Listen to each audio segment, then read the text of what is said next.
Rahayu, rahayu, rahayu. Apa kabar semuanya? Saya harap kalian tetap dalam keadaan sehat dan bahagia ya. Nah, pembahasan kita kali ini tentang legenda Gunung Semeru.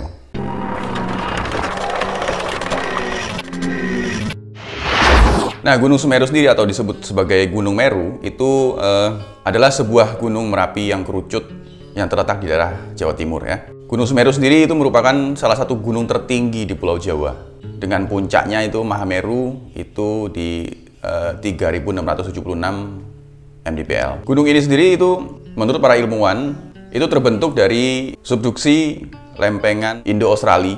Nah, Gunung Semeru ini kan salah satu gunung yang cukup terkenal ya di Pulau Jawa, terutama di kalangan para pendaki. Juga ini salah satu gunung yang sangat terkenal.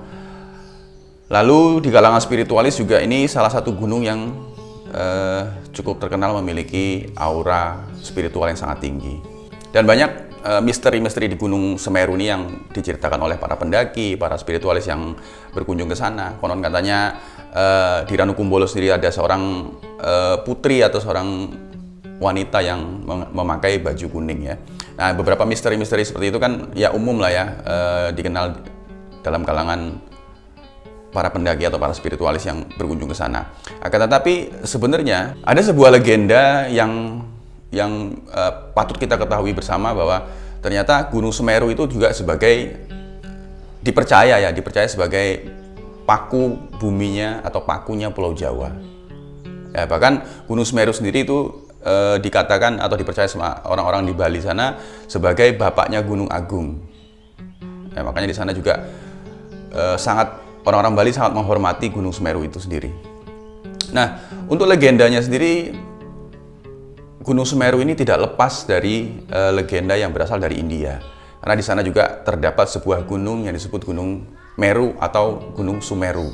Nah, di dalam bahasa Sanskerta sendiri, itu Meru atau Sumeru dikatakan itu sebenarnya memiliki makna sebagai pusat alam semesta. Dan di India sendiri dipercaya bahwa Gunung Sumeru atau Gunung Meru yang ada di sana itu dipercaya sebagai pusatnya alam semesta, baik secara fisik maupun secara metafisik atau secara spiritual. Dan di India sendiri dipercaya Gunung Sumeru atau Gunung Meru ini di sana adalah salah satu tempat bersemayamnya Dewa Brahma.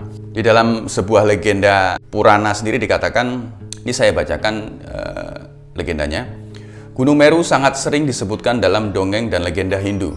Beberapa legenda antara lain mengisahkan bahwa Gunung Meru dan Dewa Angin atau Bayu semula adalah mereka bersahabat gitu ya. Akan tetapi seorang yang bijak yang dinamakan, yang mereka sebut sebagai Narodo atau Narada pada bahasa Sanskerta, bahasa orang sana ya, mendekati Bayu dan membujuknya untuk menaklukkan gunung tersebut. Nah, Bayu meniupkan angin dengan kekuatan penuh sepanjang tahun untuk meruntuhkan gunung itu. Akan tetapi Meru dilindungi oleh sayap Garuda dan akhirnya tetap bertahan. Setelah 1 tahun, Garuda mulai lelah dan beristirahat sejenak. Akibatnya puncak Gunung Meru tertiup dan terpenggal. Dan pecahan gunung tersebut itu jatuh ke laut dan membentuk pulau yang disebut Sri Lanka. Nah, ini salah satu legenda yang berada di India sana ya, dalam catatan Purana. Nah, di Indonesia sendiri gunung ini juga memiliki sebuah legenda yang tidak lepas kaitannya dengan legenda yang ada di India. Nah, menurut kepercayaan masyarakat Jawa sendiri yang tertulis dalam kitab kuno yang disebut Tantu Pagelaran yang berasal dari abad ke-15, dikatakan bahwa dahulu Pulau Jawa itu dikatakan salah satu pulau yang terombang-ambing ya. Jadi Pulau Jawa ini mengambang di tengah-tengah lautan. Dan akhirnya para dewa pun melihat pulau tersebut dan berniat untuk memakukan Pulau Jawa itu agar supaya tidak terguncang atau tidak terombang-ambing di lautan. Para dewa memutuskan untuk membawa atau memindahkan Gunung Meru itu ke Pulau Jawa. Sehingga Dewa Wisnu sendiri akhirnya menjelma sebagai kura-kura dan memboyong Gunung Meru yang ada di India sana di atas tempurungnya. Lalu Dewa Brahma berubah menjadi ular dan mengikat gunung tersebut di atas tempurung kura-kura. Dewa Wisnu yang sedang menjelma sebagai kura-kura pada saat itu meletakkan Gunung Meru ini di Pulau Jawa di bagian barat, sehingga membuat Pulau Jawa di bagian timur akhirnya miring, keangkat gitu ya. Nah, mereka akhirnya berpikir lalu dibawa lagi ke sebelah timur. Ternyata akhirnya masih miring, masih berat sebelah gitu. Para dewa akhirnya memutuskan untuk memotong gunung tersebut menjadi dua. Maka diletakkan satunya di sebelah timur, satunya lagi diletakkan di barat daya. Yang di sebelah timur disebutnya sebagai Gunung Semeru, yang di sebelah barat daya disebutnya sebagai Gunung Penanggungan atau Gunung Prawita. Dan pada saat gunung tersebut dibawa dari barat ke timur ke barat, dibawa begitu, tercecerlah itu pecahan-pecahan Gunung Semeru, Gunung Sumeru atau Gunung Meru menjadi gugusan-gugusan gunung yang terletak di Pulau Jawa.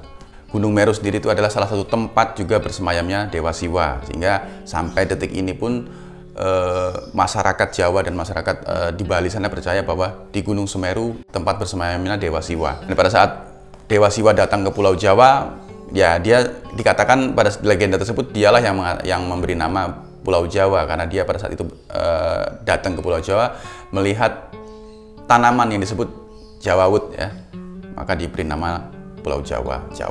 Jawawut ini seperti tanaman rumput, ya, tanaman rumput yang berbiji. Dulu ini adalah salah satu makanan pokok bangsa Asia sebelum digantikan oleh padi. Legenda pemindahan gunung tersebut, Gunung Meru menjadi Gunung Semeru, tadinya kan di India Sumeru, sekarang jadi Semeru, ya, ditaruh di Indonesia ini atau di Nusantara ini sebagai paku buminya Pulau Jawa, ya.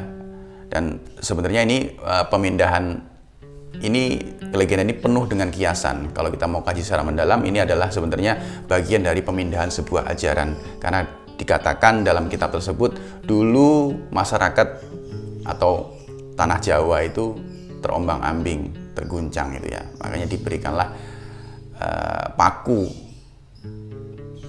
dalam bentuk gunung, ya. Ini kiasan. Ini adalah, menurut saya adalah diberikanlah sebuah ajaran dengan kura-kura. Kura-kura ini juga pelambang kesetiaan, ya. Semuanya ini mengandung sebuah kiasan di mana pada saat itu Pulau Jawa atau masyarakat Jawa itu dikatakan dalam kitab sedang membutuhkan paku bumi, gitu, ya. Jadi sebenarnya ini adalah bentuk pemindahan ajaran, ya, di mana pada saat itu masyarakat Jawa itu ingin diberikan dengan cara ajaran. Makanya di sana kan di Jawa Timur sangat kental sekali dengan ajaran-ajaran yang mirip, kebetulan mirip dengan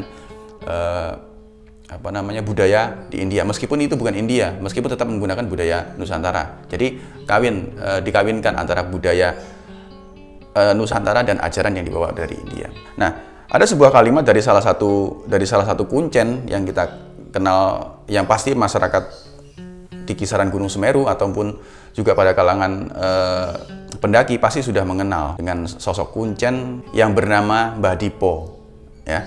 Pasti semuanya sudah banyak mengenal. Nah, Mbah Dipo ini adalah dulunya kuncen dari Gunung Semeru. Saat ini beliau sudah meninggal, ya. Dia juga mendapatkan sebuah cerita dan dia mengatakan, jika nanti terjadi letusan Gunung Semeru atau jika nanti Gunung Semeru meletus, maka pergilah ke arah sungai. Jangan pernah pergi menuju ke arah Gunung Sawur.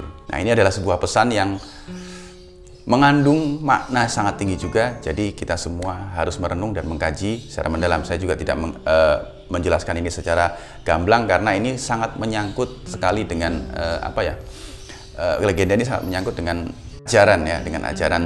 Jadi pada saat datangnya sebuah ajaran baru ke negeri Nusantara ini ada dipakai. Dan ketika menulis sebuah legenda pun juga itu kita tidak tahu tendensi atau niatnya apa. Karena menurut saya ini juga ketika dia menulis juga ini mengandung penggiringan sebuah opini. Ya, kita bahas, kaji atau kita pahami legendanya saja. Untuk maknanya silahkan direnungkan masing-masing. Bahwa dulu ada sebuah legenda yang katanya Gunung Semeru atau Gunung Meru dipindahkan dari India ke Indonesia, ya, oleh para dewa. Ya, inilah Indonesia, ya, yang penuh dengan legenda yang berkaitan dengan para dewa. Teman-teman, mudah-mudahan video ini meskipun sedikit singkat, mudah-mudahan ini juga menambah wawasan, ya. Saya juga tidak merasa benar apa saya katakan, saya bukan apa-apa dan saya bukan siapa-siapa, itu ajarin. Rayu, rayu, rayu.